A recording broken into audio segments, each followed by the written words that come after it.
ನೀವು ಮಾಡುವಂತಹ ಸಣ್ಣ ಮಿಸ್ಟೇಕಿಂದ ಸೆಕೆಂಡ್ಸ್ಗಳಲ್ಲಿ ನಿಮ್ಮ ಪ್ರಾಣ ಹೋಗ್ಬೋದು. ಸರಿಯಾಗಿ ಹೇಳ್ತೀನಿ, ಕೇಳಿಸ್ಕೊಳ್ಳಿ. ಸ್ನಾನಕ್ಕೆ ನೀರು ಕಾಯಿಸೋಕೆ ಅಂತ ಗ್ಯಾಸ್ ಗೀಸರ್ನ ಯೂಸ್ ಮಾಡ್ತೀರಾ.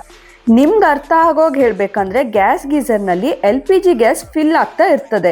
ಆ LPG ಗ್ಯಾಸಲ್ಲಿ ಪ್ರೊಫೆನ್ ಆರ್ ಬ್ಯೂಟೇನ್ ಅನ್ನೋ ಕೆಮಿಕಲ್ ಇರ್ತದೆ.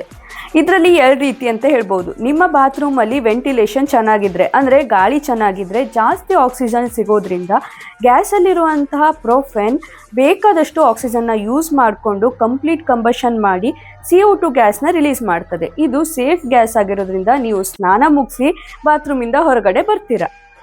ಒಂದು ವೇಳೆ ಕಂಪ್ಲೀಟ್ ಕಂಬಷನ್ಗೆ ಬೇಕಾದಷ್ಟು ಆಕ್ಸಿಜನ್ ಸಿಗಲಿಲ್ಲ ಅಂದರೆ ರೂಮ್ನಲ್ಲಿ ಎಲ್ಲ ವಿಂಡೋ ಕ್ಲೋಸ್ ಇದ್ದು ಗಾಳಿ ಸರಿಯಾಗಿ ಬರ್ತಾ ಇಲ್ಲ ಅಂದರೆ ಸ್ನಾನ ಮುಗಿಸಿ ಬಾತ್ರೂಮಿಂದ ನೀವಂತೂ ಹೊರಗಡೆ ಹೋಗೋದಿಲ್ಲ.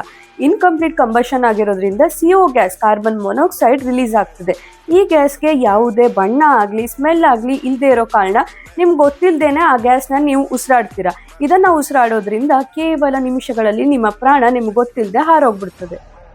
ಈ ಪ್ರಾಬ್ಲಮ್ಗೆ ಸೊಲ್ಯೂಷನ್ ಏನಂದರೆ ಗ್ಯಾಸ್ ಗೀಸರ್ನ ಆದಷ್ಟು ಬಾತ್ರೂಮಿಂದ ಹೊರಗಡೆ ಓಪನ್ ಏರಿಯಾದಲ್ಲಿ ಫಿಕ್ಸ್ ಮಾಡಿ, ಅಥವಾ ಬಾತ್ರೂಮಲ್ಲಿ ವಿಂಡೋಸ್ನ ವೆಂಟಿಲೇಷನ್ಗೆ ಅಂತ ಸ್ವಲ್ಪ ದೊಡ್ಡದಾಗಿ ಬಿಲ್ಡ್ ಮಾಡಿ. ಈ ವಿಡಿಯೋನ ಆದಷ್ಟು ನಿಮ್ಮ ಫ್ಯಾಮಿಲೀಸ್ಗೆ, ಫ್ರೆಂಡ್ಸ್ಗೆ ಶೇರ್ ಮಾಡಿ. ಅದರಲ್ಲೂ ಹೊಸದಾಗಿ ಮನೆ ಕಟ್ಟೋರಿಗೆ ಮುದ್ದಾಂ ಶೇರ್ ಮಾಡಿ. ಇಂಥದೇ ಕಂಟೆಂಟ್ಗಾಗಿ ನನ್ನ ಪೇಜ್ನ ಫಾಲೋ ಮಾಡಿ. ಮತ್ತೆ ಸಿಗುವ, ಅಲ್ಲಿ ತನಕ ಬಾಯ್ ಬಾಯ್.